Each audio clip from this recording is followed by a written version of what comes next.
주신 말씀을 통해서 성령을 속인 죄, 이런 제목으로 하나님 말씀 함께 나누겠습니다.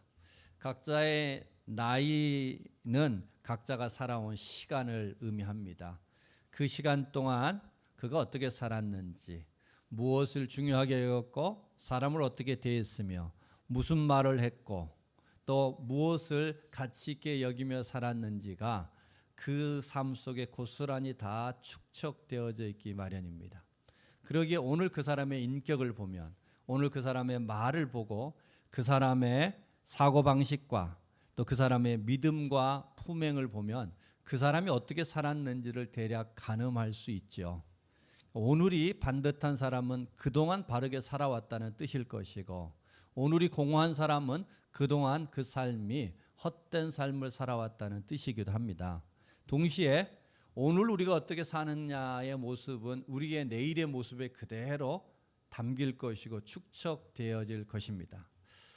다만 우리의 눈에는 우리가 서로를 바라보면은 그 사람의 얼굴을 보면서 저 사람이 저렇게 살았겠구나, 저런 사람이겠구나 하는 것을 조금 가늠할 뿐이지만, 하나님, 곧 시간을 초월하셨던 하나님이 우리를 바라본다면 우리의 얼굴을 보고 있지만 실상은 우리가 그동안 어떻게 살아왔는지를 삶을 그대로 바라보시는 것과 같을 것입니다. 그렇게 하나님이 우리를 바라보신다는 것은 우리가 태어나서부터 지금까지 어떤 삶을 살았는지를 다 살피시는 우리의 삶의 모습들을 적나라하게 보실 것이다, 이런 이야기입니다. 그가 얼마나 사랑받으며 살았는지, 어떤 사랑을 베풀며 살았는지, 어떠한 시련과 인내와 또 고통의 시간들을 겪어왔었는지를 하나님은 우리를 바라보시면서 동시에 함께 같이 보실 것이다, 이런 얘기입니다. 여러분, 우리가 누군가를 보는데 그의 겉모습이 아니라 앞서 말씀드렸던 것처럼 태어나서부터 부모의 수많은 손길들을 거쳐서 또한 이러한 아픔, 저러한 아픔들을 겪어가면서 오늘에 이르렀던 그 사람의 모습 전부를 볼 수 있다면 어떤 마음이 들 것 같으셔요? 그냥 얼굴만이 아니라 그 삶을 통으로 본다면 여러분, 이 땅에 가볍게 대할 사람, 무가치할 사람, 소중하지 않을 사람이 있을까요? 그렇지 않을 것 같아요. 우리가 그 사람의 겉모습만을 보면은 때로는 가볍게 대할 수도 있고 또는 무시할 수도 있는데, 그 속을 전부 볼 수 있다면 이 세상에 살아가는 어떤 인생도 결코 가벼운 인생이 없을 것입니다. 지난주에 저희 어머니 추도식이 있어서 부천 집회를 다녀왔습니다. 오랜만에 갔더니 벽에 걸려있는 어머니 사진을 한참 만에 보았습니다. 액자 안에 한 할머니가 계신 거죠. 그런데 제 눈에는 한 할머니로 보이는 게 아니라 나를 낳아주시고 길러주시고 오랫동안 나를 위하여 수고해 주셨던 저의 어머니가 계셨죠. 그러기에 그 어머니의 얼굴을 뵙는 것만으로도 마음에 힘이 되고, 그 분이 얼마나 소중한 분이었는지 제 마음 안에 다시 한번 새롭게 되는 시간이 되어졌습니다. 저희 어머니뿐만 아니라 모든 사람의 그 삶의 전부를 들여다볼 수 있다면 소중하지 않을 사람이 없다, 이런 얘기입니다. 우리 하나님이 우리를 보시는 관점이 이런 것입니다. 우리는 그 사람의 겉사람을 보는데 우리 하나님은 그 사람의 속사람을 봅니다. 하나님이 그를 창조하셨을 때부터 부모를 통하여 태어나 수없이 많은 시간들이 겹겹이 쌓여서 그 삶이 고스란히 축적되어 있는 그 사람의 속사람을 보기에 하나님 눈에는 이 땅에 소중하지 않은 사람이 없고 귀하지 않은 사람이 없는 줄로 믿습니다. 우리 하나님의 시선을 우리가 조금만 이해할 수 있다면 이 땅에 사는 모든 사람이 다 귀하고 소중하더라, 이런 얘기입니다. 여러분, 그런데 우리는 분주히 살아가다 보니 우리의 속사람을 잘 볼 수도 없고 시간적 제한 때문에 그 속사람을 이해하기도 어렵습니다. 오늘 본문의 이야기는 이처럼 겉사람과 속사람에 대한 이해와 깊은 관계가 있습니다. 여러분, 우리가 오늘 본문을 통해서 우리 안에 보여지는 비춰지는 겉사람이 아니라 우리 속사람을 볼 수 있는 지혜의 눈이 열리는 시간 되기를 소망합니다.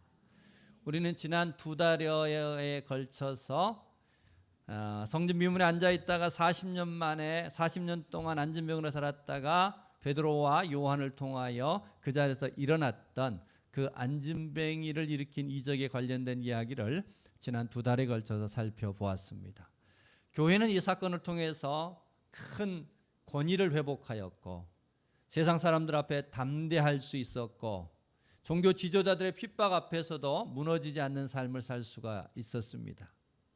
더 나아가서 지난주 살폈던 것처럼 내 것을 내 것이라 말하지 않고 서로 모든 것들을 내어놓고 필요를 따라서 나누는 유무상통의 공동체, 서로 사랑하는 공동체를 세상에 보였습니다.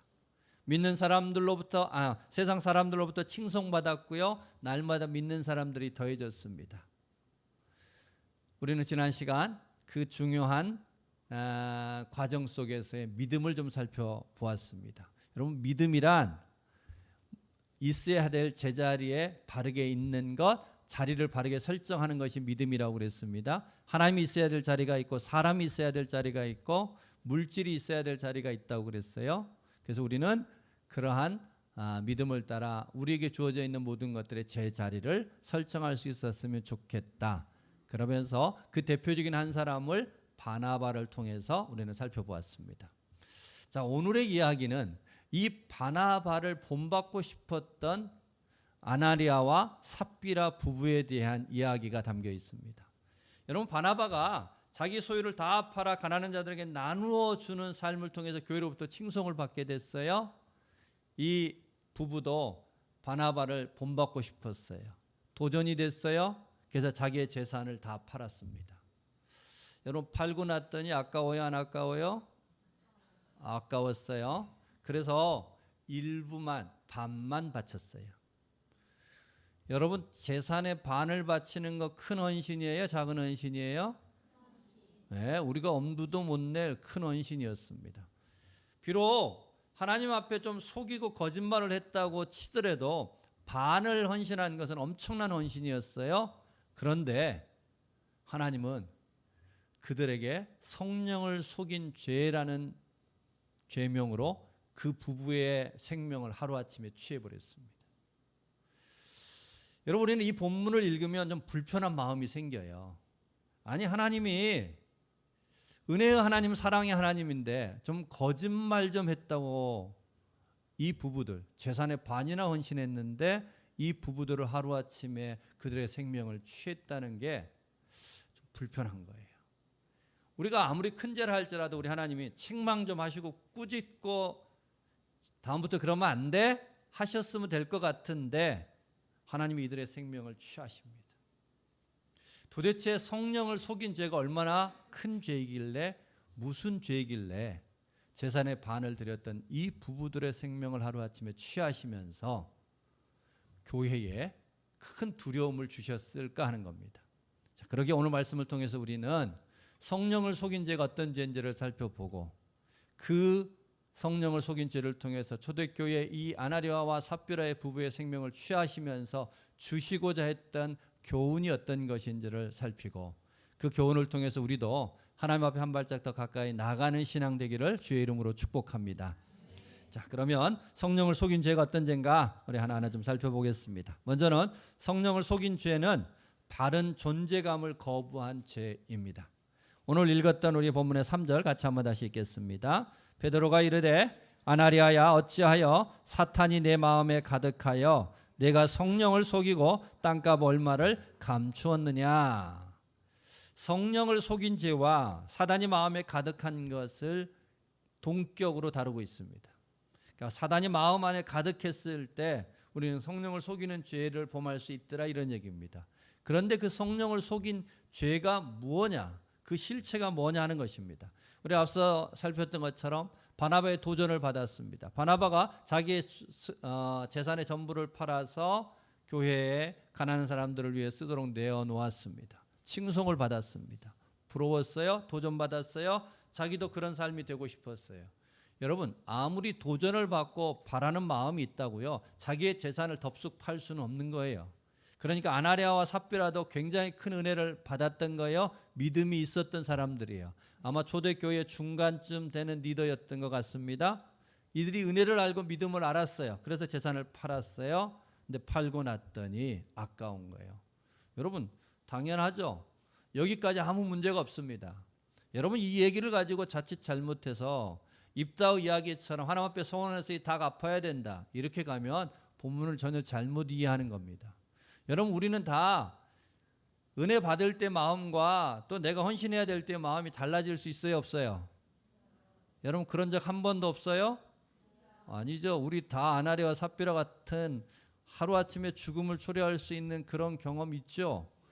그런데 거기까지는 괜찮다고요. 마음이 바뀌었어요. 그러면 하나님 앞에, 하나님, 원래 제가 그런 마음 받았는데 팔고 보니 아깝습니다. 그래서 반만 드리겠습니다. 이랬으면 하나님 기뻐 받으셨을까요? 안 받으셨을까요? 충분히 받았죠. 아니, 안 팔고 안 드려도 하나님 우리를 기뻐 받으실 줄로 믿습니다. 그런데 아나니아와 삽비라가 실수했던 것은 반을 내고 전부를 바친 것 같은 그 명성을 얻고자 하는 바로 그 실수를 범했습니다. 성령을 속인 죄는 명성은 얻고 싶은데 지불하기 싫은, 대가를 지불하지 않으려고 하는 그 허영심, 가짜 존재감, 버불신앙이 성령을 속인 죄였더라, 이런 얘기입니다. 여러분, 우리의 믿음은, 우리의 신앙은 하나님 앞에 나아가 우리의 참 모습을 발견하는 것으로부터 시작됩니다. 여러분, 하나님 앞에 가면 어떤 모습이 발견될까요? 우리가 하나님 앞에 나가면 우리의 초라함을 보게 됩니다. 하나님 앞에 나가면 내가 얼마나 비참한 자인지를 알게 됩니다. 하나님 앞에 나가기 전까지는 저 사람을 비난할 수도 있고 탓할 수도 있는데, 하나님 앞에 나가면 내가 비난받아야 될 사람인 것을 알게 됩니다. 우리는 내가 조금 여유로워서 누구를 도우며 내가 선행을 베풀며 산다고 생각할 수 있는데요, 하나님 앞에 나가면 진짜 도움받아야 될 대상이 나라는 사실을 알게 됩니다. 여러분, 신앙은 여기서부터 시작돼요. 신앙은 내가 누구인지를 바르게 아는 자리로부터 시작이 된다고요.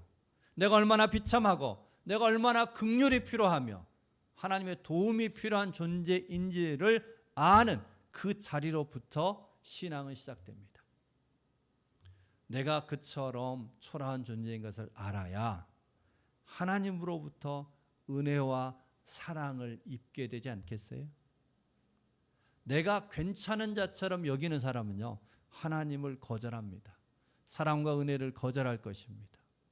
그러기에 거짓 존재감, 버불신앙을 가지게 되면은 그 사람은 하나님 앞에서 진정한 소중함, 참된 존재감을 발견할 수 없기에 하나님은 이를 큰 죄로 여겼더라, 이런 얘기입니다.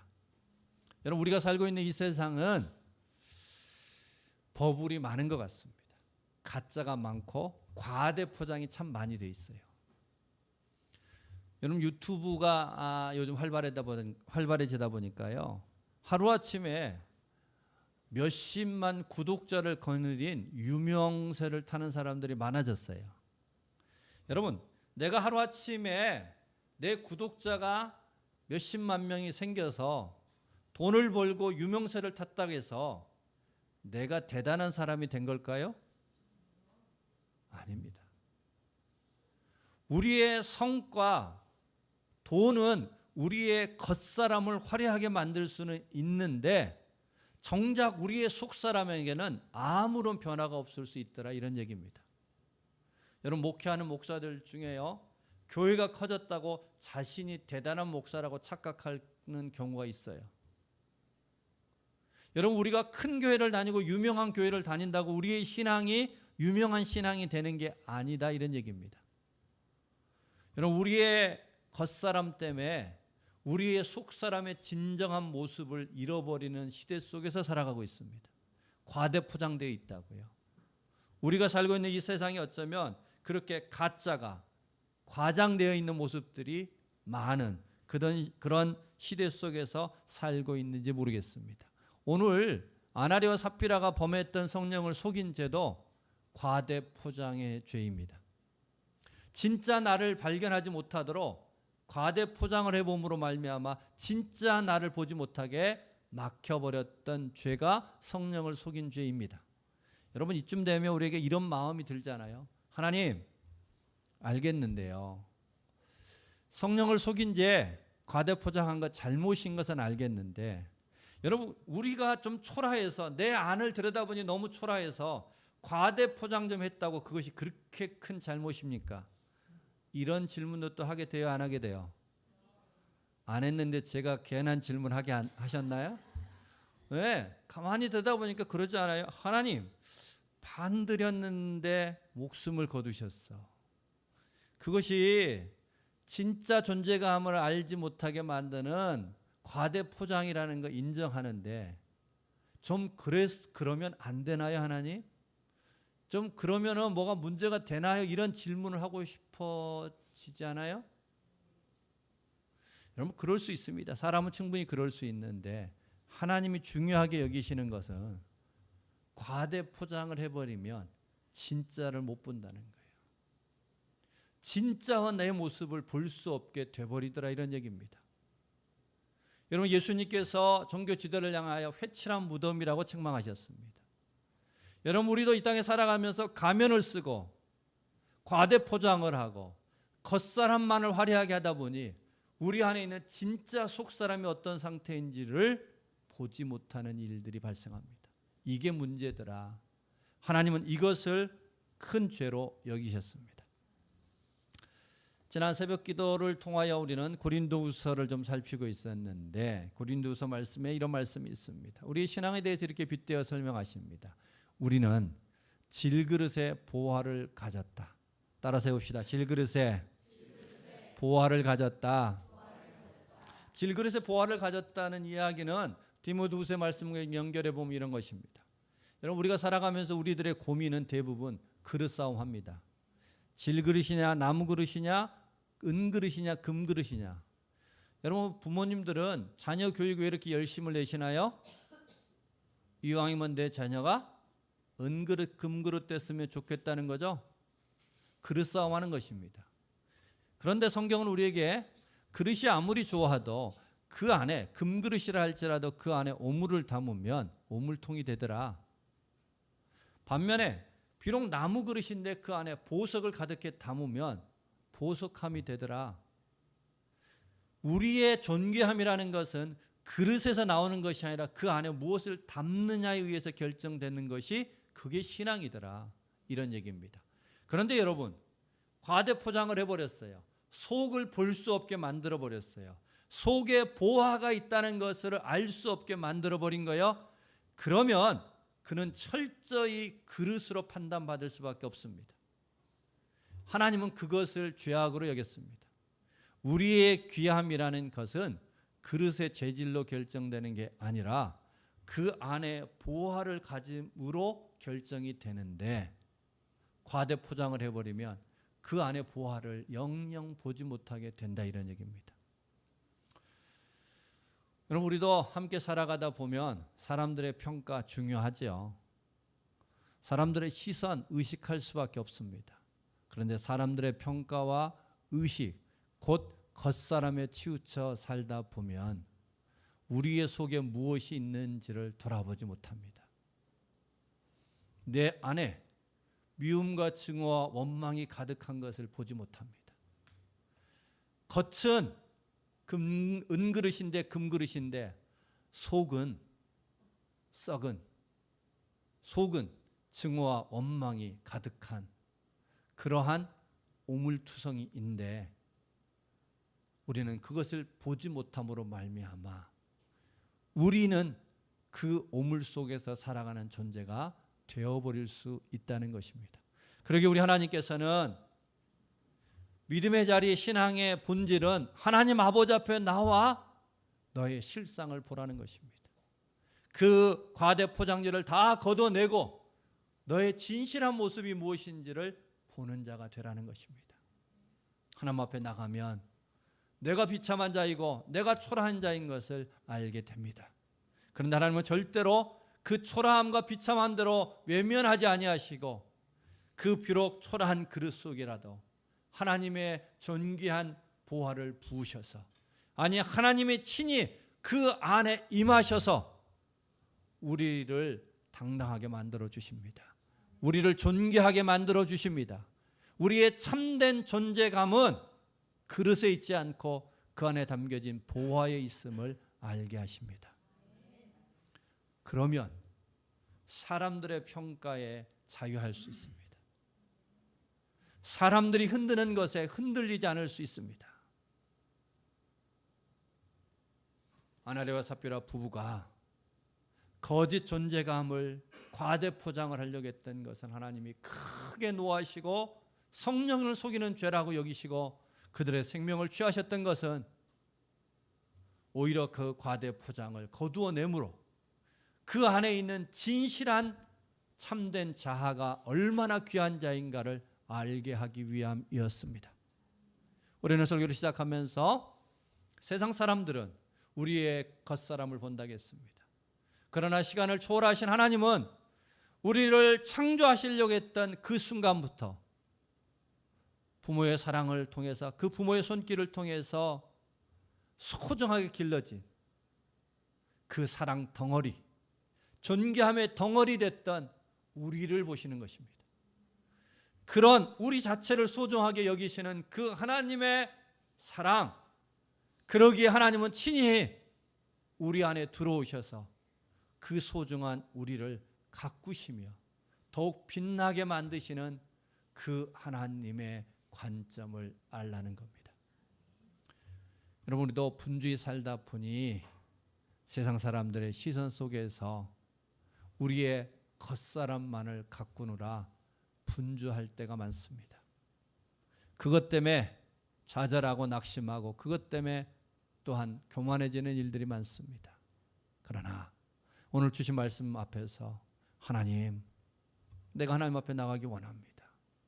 나의 진실함은 겉사람에 있지 않고 내 안에 계신 하나님 앞에 있음을 내가 알고, 나의 존귀함은 뭔가 분주히 움직이는 그 활동 속에 있는 게 아니라 골방에서 주님을 만나고 주님이 내 안에 보화로 들어와 계심을 아는, 깨닫는 그 자리임을 잊지 않게 하여 주옵소서.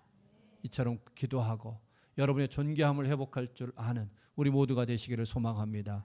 교회도 마찬가지입니다. 여러분, 교회 오면은 때로는 우리의 신앙도 겁대기 신앙일 때가 적지 않습니다. 내가 단기 선교를 나가고 구제를 행하고 많은 봉사를 하는 것이 마치 내 신앙의 참 모습인 것처럼 과대 포장될 수 있습니다. 여러분, 우리의 진정한 신앙의 참 모습은 골방 속에 있음을 잊지 마시기 바랍니다. 주님 앞에 잠잠히 나아가 하나님을 만나는 것입니다. 그 하나님을 만날 때 하나님이 우리를 향하여 우리가 얼마나 귀한 자들인지를 하나님이 알게 하여 주실 줄로 믿습니다. 하나님의 그 보화를 간직한 아무도 흔들 수 없는 그 소중한 존재인 것을 그 골방의 자리에서 깨닫고 하나님 앞에 감사하며 그곳에서 새 힘을 얻는 저와 여러분 되시기를 주의 이름으로 축복합니다. 오늘 성경이 우리에게 말씀해 주시는 성령을 속이는 또 다른 죄의 모습에 대해서 살펴보려고 합니다. 성령을 속이는 죄는 교회의 근간을 흔드는 죄입니다. 우리 4절과 9절 연이어서 같이 한번 다시 읽겠습니다. 땅이 그대로 있을 때에는 내 땅이 아니며 반 후에도 내 마음대로 할 수가 없더냐. 어찌하여 이 일을 내 마음에 두었느냐. 사람에게 거짓말한 것이 아니요 하나님께로다. 9절입니다. 베드로가 이르되 너희가 어찌 함께 꾀하여 주의 영을 시험하려 하느냐. 보라, 내 남편을 장사하고 오는 사람들의 발이 문 앞에 이르렀으니 또 너를 메어 나가리라 하니. 거짓말하는 것, 여러분, 우리 사람에게 거짓말하는 거 우리 부지불식간에 있을 수 있습니다. 거짓말이 바른 건 아니지만 살다 보니 피할 수 없는 때가 있습니다. 그러나 오늘 본문의 아나니아와 삽비라의 사건은 하나님 앞에 거짓말한 것이다. 하나님을 시험한 것이다. 이렇게 얘기합니다. 자, 여러분, 하나님 앞에 거짓말할 수 있을까요? 없을까요? 하나님 앞에 거짓말할 수 있다고 생각하는 것이 왜 이렇게 큰 죄냐 하는 것입니다. 왜 성령을 속인 죄를 이렇게 크게 여기냐 하는 것입니다. 여러분, 우리의 믿음의 대전제는 두 가지가 있는데요. 하나는 하나님이 천지를 창조하시고 나를 창조하셨다는 것과 하나님이 이 모든 것을 다스리고 지금도 섭리하고 있다는 것이 우리의 믿음의 대전제이죠. 하나님이 창조하고 섭리하는 것이 믿음의 기초란 말이죠. 그런데 하나님 앞에 거짓말이 통할 수 있다? 하나님이 모르는 것이 있을 수 있다? 이 이야기는 결국 하나님을 하나님으로 믿지 않는다는 이야기와 똑같습니다. 하나님 앞에 거짓말을 할 수 있다고 생각하는 것은 하나님이 모르는 영역이 있다는 거예요. 하나님이 계시지 않는 곳이 있더라 이런 얘기입니다. 여러분, 하나님이 알지 못하는 게 있고 계시지 않는 곳에 있으면 우리는 그 하나님을 믿고 그 하나님 앞에 맡길 수 있을까요? 없을까요? 없지요. 여러분, 우리가 뭔가를 가지고 하나님 앞에 나갔어요. 하나님, 왜 이렇게 하셨어요? 이해가 안 되는데요. 하나님 앞에 물으려고 나갔더니 하나님이 깜짝 놀라면서 그런 일이 있었어? 나 그런 일이 있었는데 나는 도무지 몰랐는데 야 미안하다. 이렇게 되면 복잡해요? 안 복잡해요? 많이 복잡하죠? 여러분, 하나님이 그런 일이 있었어? 이렇게 돼버리면 우리 하나님을 믿을 수도 없고 맡길 수도 없습니다. 하나님 앞에 거짓말을 한다는 것은 하나님을 하나님으로 믿지 않는다 이런 얘기입니다. 여러분, 우리가 믿는 하나님은 참새 한 마리가 하늘에서 떨어질 때에도 그 일에 함께 하시는 분입니다. 들에 꽃 한 폭이, 풀 한 폭이, 꽃 한 송이도 마르고 떨어질 때에 그 자리에 함께 관여하시는 분이 하나님이십니다. 우리의 모든 것을 아시는 하나님.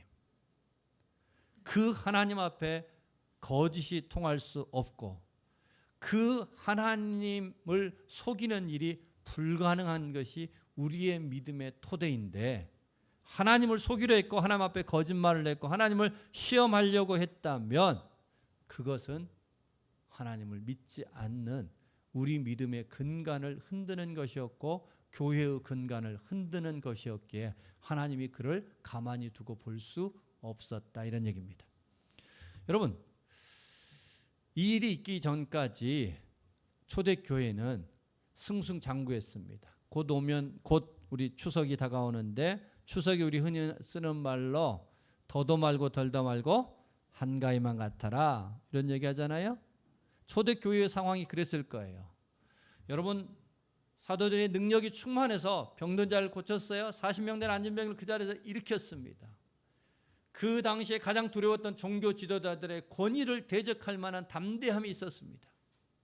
모든 물건을 내어놓고 서로 통용했고 가난한 자가 없었고 날마다 믿는 자가 더하여지는 놀라운 역사가 펼쳐지고 있었습니다.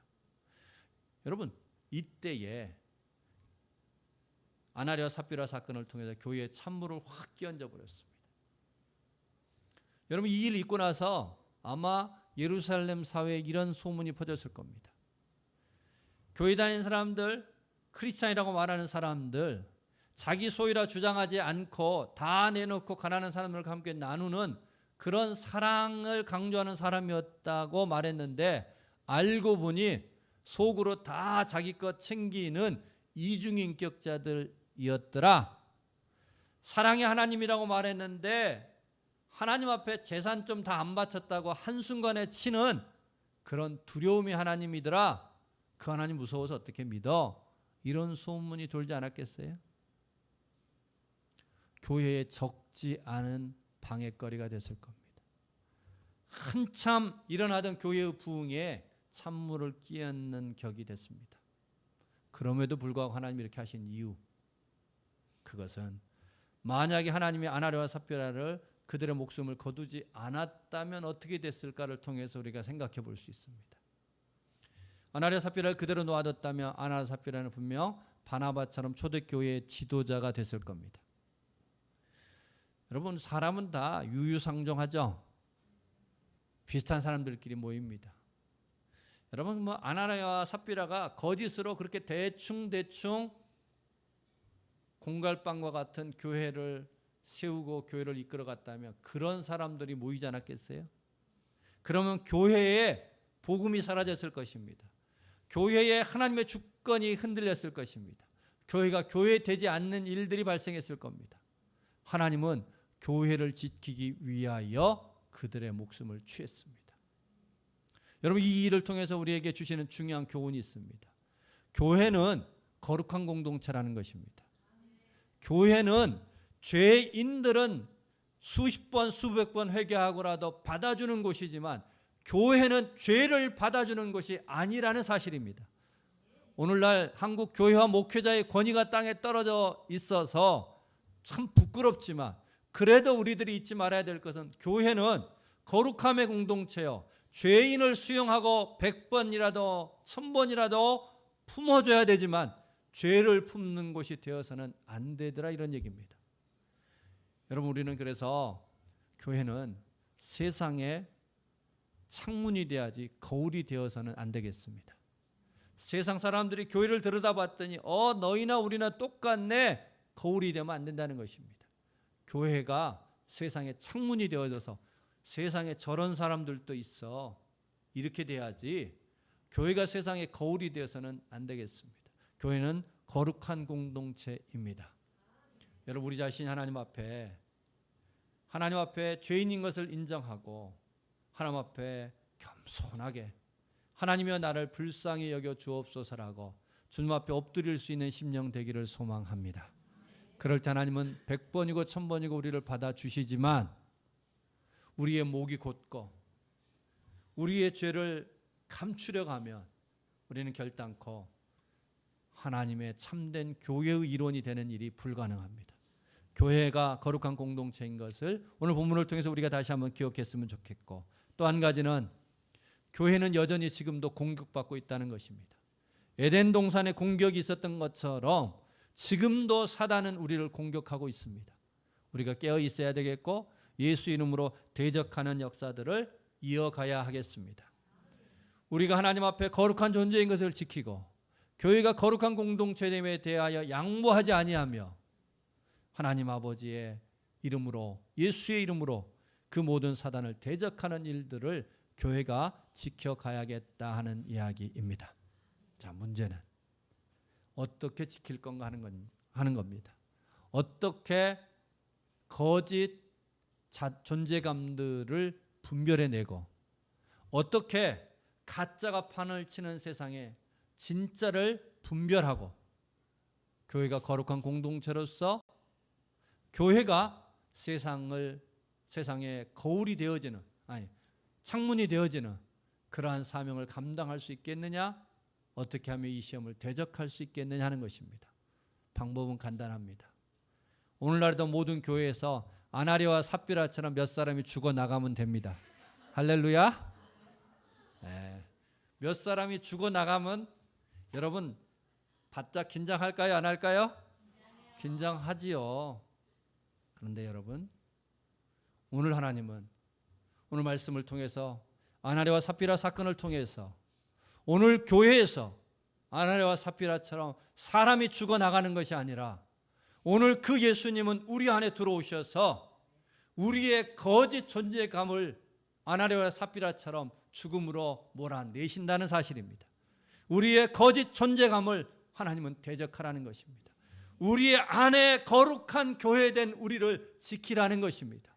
그를 위하여 우리 하나님은, 우리 예수님은 우리 안에 들어와 계십니다. 우리의 거짓 존재감, 우리의 과대포장의 미련을 버리실 수 있기를 소망합니다. 아나니아와 삽비라의 생명을 취하였던 것처럼 우리 주님은 우리의 거짓 존재감을 지금 불러내셔서 그것이 아니라 내 안에 진짜 존귀함이 있음을, 우리는 다 예수 그리스도의 그 보화를 간직하는 하나님의 사랑이 깃든 존귀한 자인 것을 알게 하십니다. 우리 예수 그리스도께서 우리 안에 오셔서 우리 안에서 끊임없이 죄와 싸우십니다. 너는 거룩한 교회라고, 하나님 앞에 거룩한 몸된 교회라고, 우리 안에서 죄를 대적하기 위하여 주님이 우리 안에서 싸우십니다. 우리가 이 싸움에 승리하기 위하여 우리 안에 계신 주님을 부르는 자가 되기를 소망합니다. 우리 안에 계시는 그 주님을 불러내는 그런 믿음의 삶 되었으면 좋겠습니다. 한 이야기로 오늘 설교를 마무리할까 합니다. 두 형제가 어린이집을 다녔습니다. 형이 초등학교를 가는 바람에 동생이 혼자 어린이집을 가게 됐습니다. 형하고 늘 같이 다녔는데 혼자 어린이집을 가는 것이 버거웠던지 싫었던지 하루는 엄마 앞에 와서 엄마 목을 꼭 껴안고 엄마 나 어린이집에 있는데 엄마가 너무 보고 싶어 애교를 떨었어요. 엄마가 그 마음을 이해했어요. 아들아 나도 내가 어린이집 가 있으면 무지 보고 싶단다. 우리 이렇게 한번 해보자. 너도 내 마음 안에 엄마를 고이 간직해. 나도 너를 내 마음 안에 간직할게. 그래서 우리 서로 보고 싶으면 우리 마음 안에 있는 너는 마음 안에 있는 엄마를 꺼내보고 불러보고 나는 내 마음 안에 있는 아들을 불러볼게. 아들이 알았다고 이해했다고 좀 더 가벼운 발걸음으로 어린이집을 향했습니다. 하루가 마치고 어린이집에서 돌아온 아들이 멀리서 엄마를 환하게 부르며 엄마 나 오늘 10번 엄마 꺼내봤다. 나 오늘 10번 엄마 꺼내봤다.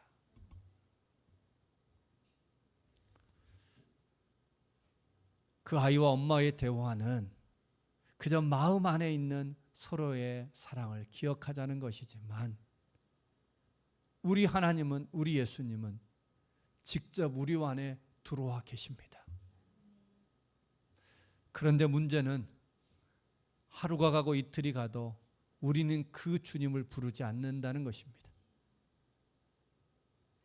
보화되셨던 예수 그리스도를 꺼내면 내가 비록 나무 그릇이라도 질그릇이어도 그 그릇 때문에 좌절하지 않고 내가 품었던 그 부활되신 예수 그리스도 때문에 세상 앞에 당당할 수 있을 텐데 좌절하지 않을 수 있을 텐데 그런데 우리는 그 주님을 꺼내보지 않기에 나의 질그릇 때문에 좌절하고 나의 나무 그릇 때문에 초라함에 넘어지는 일들을 반복합니다. 우리 그 아이가 엄마 나 오늘 10번 꺼내봤어. 그 아이와 같은 심정으로 날마다 우리 안에 계시는 주님을 꺼내어 불러보는 저와 여러분이 되셨으면 합니다. 날마다 우리 안에 계시는 예수 그리스도를 꺼내어 불러볼 때 우리는 얼마나 귀한 보석함인지 나는 비록 질그릇일지라도 내 안에 보화를 간직하는 내 안에 만왕의 왕 되신 예수 그리스도를 소유한 존귀한 자 되어졌음을 거짓 존재감이 아닌 참된 존귀함을 회복하며 살아가는 우리 모두가 될 줄로 믿습니다. 우리가 그 믿음 회복했으면 합니다. 날마다 주님 부르면서 내 안에 계신 주님을 꺼내보면서 우리의 존귀함을 회복할 뿐만 아니라 바로 그분이 만유 가운데 충만하셔서 나의 모든 것을 아시고 나의 모든 것을 보시는 나의 목자 되신 주님이신 것을 알고 그분을 꺼내어 부르고 그분 앞에 우리의 자신을 맡길 줄 아는 저와 여러분 되셨으면 좋겠습니다. 바로 그 신앙.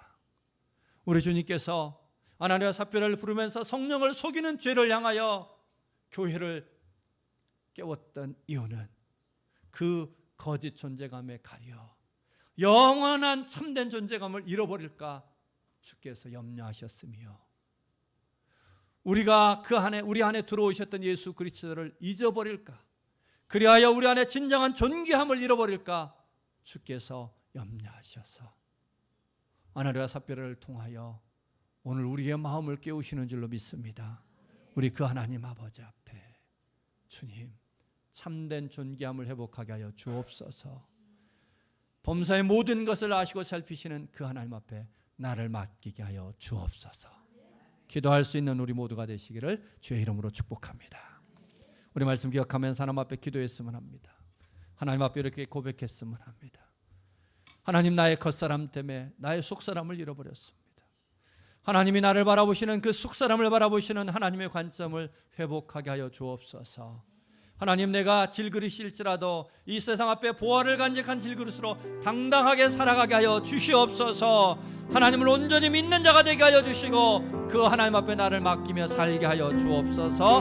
우리 말씀 기억하면서 같이 한번 기도하시겠습니다.